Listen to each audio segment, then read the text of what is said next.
Hello guys, ayan. Magluluto po ako ng sinigang na bariliete. Ito, tamang hiwa ko ng kamatis. Yan, hiwa lang tayo.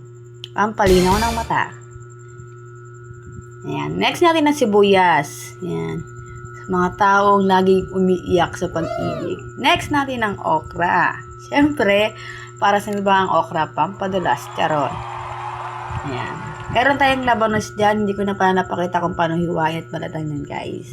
Siyempre, ito naman ang ating talbos ng kamote. Yan ang nilagay ko. Ayaw kasi ng kangkong sa sinigang. Guys, ayan. Tamang ano lang tayo dyan.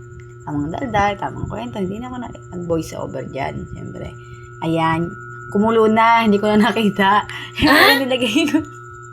Lagay ko na yung kamatis sibuyas sa sinigang. Ayan, tamang kulo na siya. Lagyan natin ng asin, labanos, okra, siling green. Ayan, pakuluin natin. Tapos, ilagay natin ng sinigang mix. Dalawa po yan. Halo-halo. Halo-halo tayo, guys. Favorite pa namin yan. Ayan. Ilagay na rin natin ng talbos. Next, luto na.